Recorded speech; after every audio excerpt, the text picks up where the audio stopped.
Good evening, Nerf friends. I'm very excited about tonight's review. It's a triple review, three blasters that belong together that I've had for a little bit.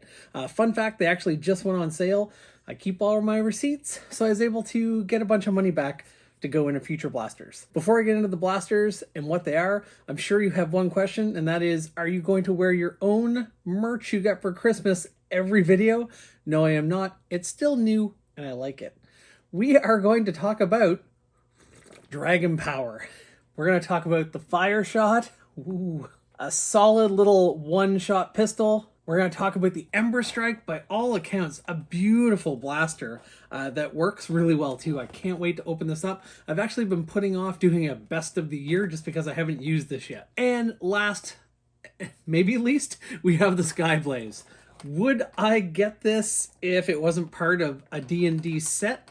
I don't know, but maybe. I do like bows. I'm collecting them for some special game types, so maybe I would have. Who am I kidding? These Nerf D&D blasters do fall into kind of a weird category, a lot like the Flip 32 does, where I'm like, who are these for? They seem really like a nostalgia play. I mean, most of my kids are not super interested in D&D. Well, the oldest, you know what? She's interested in D&D and wants to do some campaigns at some point, but she's not at a point where she's super into Nerf. I don't know. I think it's a much bigger market of people who are maybe my age who are into this, but you know what? Maybe there's enough of us, and whatever, because I'm glad they made it. They're beautiful blasters. And you know what? Maybe some kids would like these that just like dragons, and that's fine. Let's open up the Fireshot. Oh, this is cool. This looks so nice. I really like the kind of roughened up version of the Nerf logo. I love all the scale details, and these spikes, or yeah, spikes, I guess.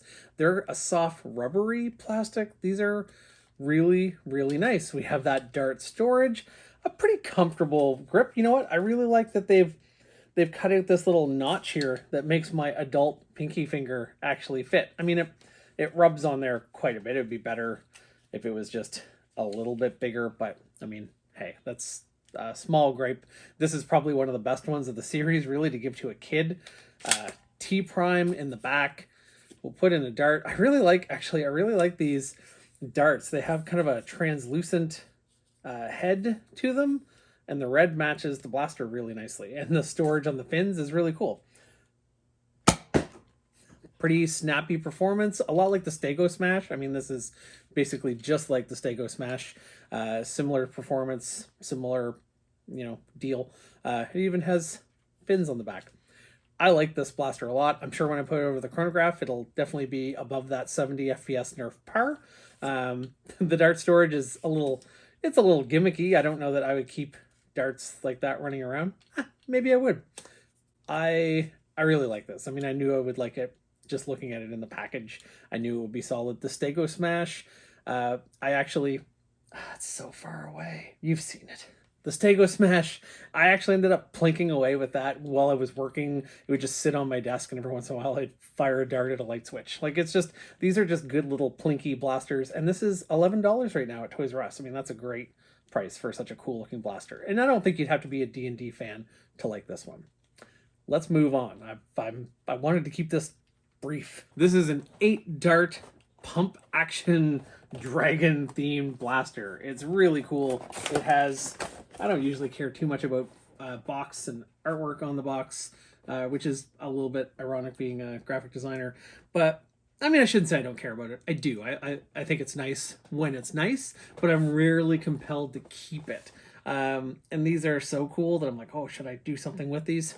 I don't know. If I started doing that though, my basement would be covered. Oh, that's a good idea. We'll see. Maybe I'll keep this. But in the meantime, I'm going to open it.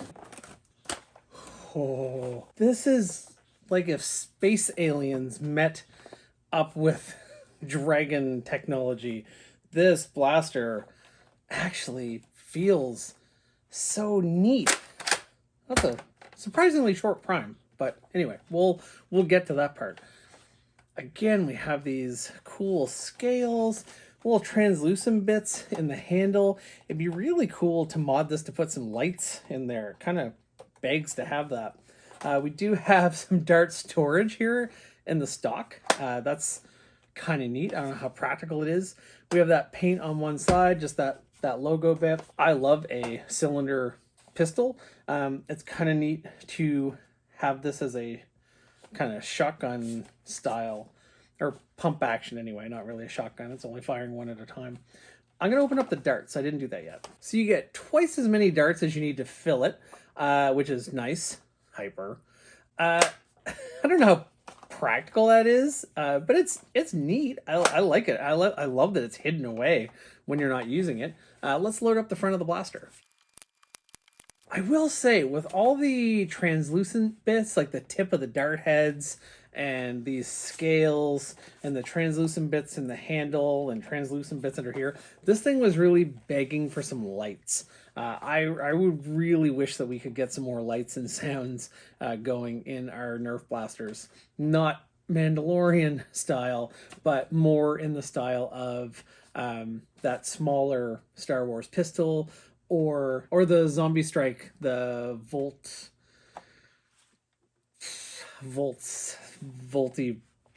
one. You know what I mean, the Volt one, the one that lights up and makes Volt sounds. Anyway, that one. Definitely, I wish that there was something in here, especially it being a dragon breathing fire. I wish that when you prime this, you would get a blast of light out the front of this thing. But that's kind of a style complaint. I know that would make it a lot more expensive too. But I feel like if this is aimed at kind of collector-y types or old people like me who were into D&D once and don't really get to play these days, then maybe they could have done that. I don't know. Let's fire this and see first impressions of firing. A surprisingly short prime. I wish it was a bit longer, and it's the grip is not, and I wouldn't want to change this grip because I like that it matches. The grip is not the best grip. Like I like for a grip to have something on the end to make sure that your sweaty hand's not going to slip. But anyway, so I'm going to aim down the scales. Hey, not bad.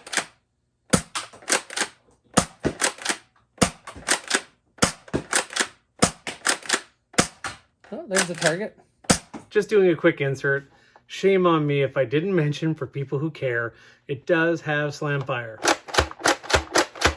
So, pretty cool. I didn't think to mention it before because I never use slam fire and don't typically care a whole lot if a blaster has it, with the exception of the big Nerf rival, the big white one, the Hades? Why can't I remember the names of many blasters tonight? It's late. That great big 60 round capacity rival one with slam fire. I have used that with slam fire before, but I don't know. Other than that, slam fire, whatever. It has it though, so great. If you love slam fire, this has it. When I do the chronograph stuff, I'll turn this around so you'll be able to see all that firing. I just wanted to be able to give a bit of an impression. I mean, it has that accuracy of elite darts, which is to say none. It is beautiful. I do love it. Its performance isn't as good as I was expecting. I will admit I'm a tiny bit disappointed by that, but it is a beautiful looking blaster, lots of attention to detail. It feels like a premium product all the way around. It really makes you wonder how that Hasbro Pulse blaster that shall not be named, how it ended up feeling so cheap when this exists for not very much money, and it's beautiful. All sorts of different types of plastics and finishes on plastic, and yeah. Let's get to the last, maybe least. I shouldn't say that yet. Let's get to the Skyblaze. The Skyblaze kind of reminds me a lot of that big mega bow that I have a bunch of. Again, it's too far. If you follow me, you've probably seen it. Or if you haven't seen it, you can follow me and go look at it after. That'd be great. But it has kind of an air restrictor system. Each time you fire, it'll fire a new dart down here. Except this is firing elites, not mega.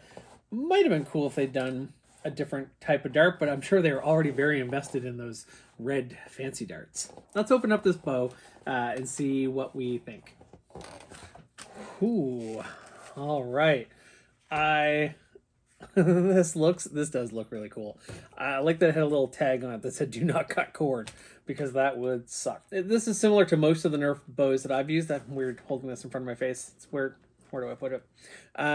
Where you when you prime it, you're basically using this kind of pulley down here, and you're pulling a spring and you're priming the blaster. Except instead of a little catch that catches the spring and keeps it there until you hit the trigger, you're the catch. You hold this back, and when you let it go, it fires the blaster. It does look neat. I've kind of read from others, this is hard to do sitting down.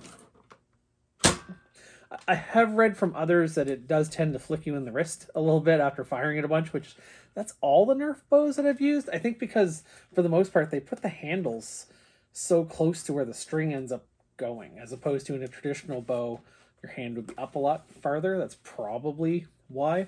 Again, nice translucent bits though. Wish there was a light in there. Let's load this up and let's fire a few shots. Okay, it's hard to know. It's always hard to aim a Nerf bow. Oh.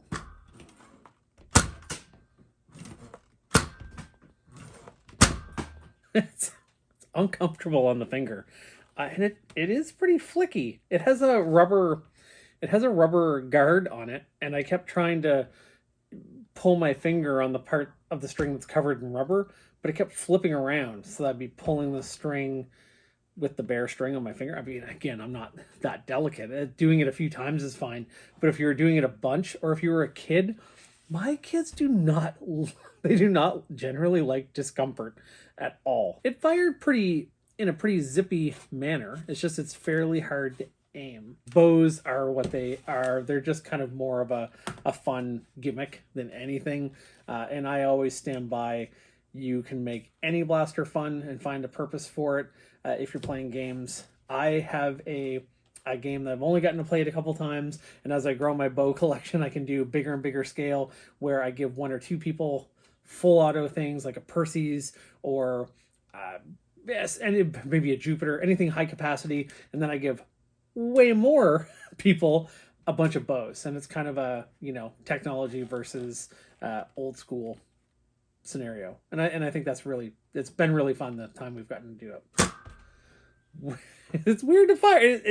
It kind of, I don't know want to be whiny, but it was pretty scratchy on my wrist after a couple fires, so that's kind of weird. With all that, let's do some chronograph stuff of all 3. All right, here we are. I've been doing a bunch of testing already. That 65 you see, that was actually from the bow. So, and I do need a better chrono tripod and a more permanent spot, but you know, with time. So let's fire a few over the chronograph with the Fireshot. 65. Error.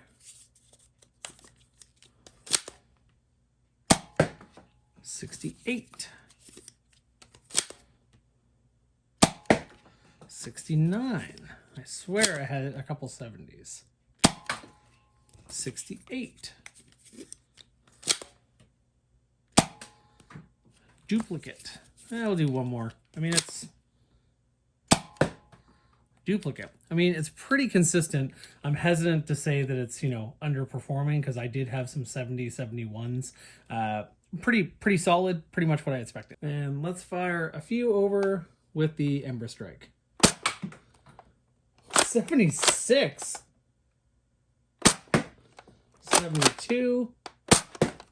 70. 77. I did a bunch of firing with this earlier and was getting like 71, 72. Interesting. 78. 73. Wow. Maybe I didn't have the darts pushed in all the way or seated properly. All right, now for the bow. This is going to be a huge pain, but we'll try to get it as consistent as we can so you can see. 62. Ow. 64. 46. 39 as we go down the air restrictor. It hurts. It's not very comfortable to fire. I did read that from some other people, and I thought, how bad could it be? And bad enough. So yeah, again with air restrictors too, we go down here, we are, wow, we are getting less, we are definitely getting less performance. These are popping out with life of their own. All right, here we go again. 51, 61, 62, 52. So, yeah, I'm not going to fire too many more through there. It's kind of what I'd said. It's in the 60s and it drops into the 50s as you go down the air restrictor. It's pretty common to pretty much every bow like this that I've tried. So, yeah, it's fine. It's doing what it says it's going to do. The Fireshot with very steady 69, 70, 71 as expected. The Emberstrike, which I feel like I called by the wrong name earlier in the video. Just don't worry about that. This actually had the same performance. I don't know why it felt like it was shooting softer. Love having a chronograph. Thanks, Susan. So that it's not just me going, I feel like it's slower or faster.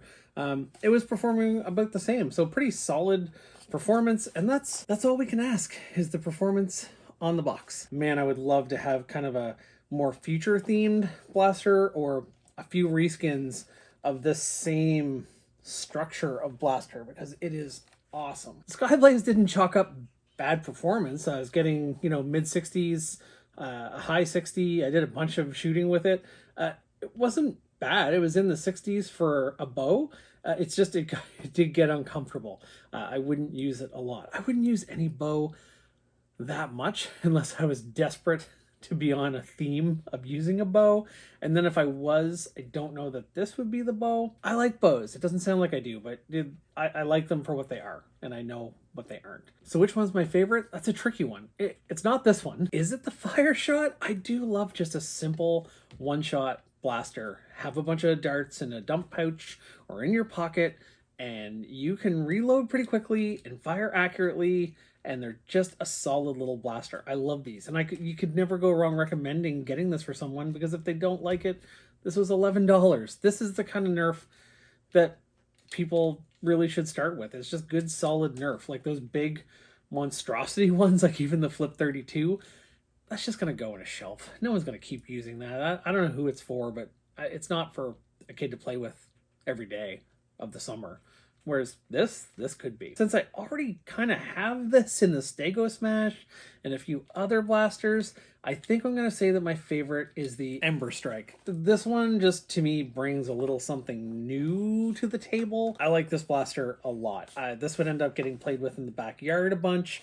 I don't think I'll let kids play with it at parties because I think these will stay in collector territory and go up on the wall together. Kind of one side with these and the other side with the dino ones. This is probably my favorite of the bunch, and I see why so many people liked it and it's been on so many lists. So I hope you enjoyed this review. I hope you got something out of it. If you're curious about these, I wish I had been able to do it a little bit earlier. Even if you're never planning on buying these, at least you'll know what you were missing. And if you already have them, I'd love to know if you agree or disagree with kind of that assessment. I am tempted to go back and do a full-length review of the dino ones, probably just for me. I mean, they've been out for a while, but so have these. I may do that just to share opinions on those, because I'm surprised to see the Rex Rampage on so many people's lists. I thought it was cool. Yeah, I don't know. I might go back and do those. So many blasters. Until next time, I'm Anthony Stewart. This is Maritime Foam, and thank you so much for watching. If you haven't subscribed, please do. Check out my Instagram. I would love that if you did. I would love anything you do. Thank you.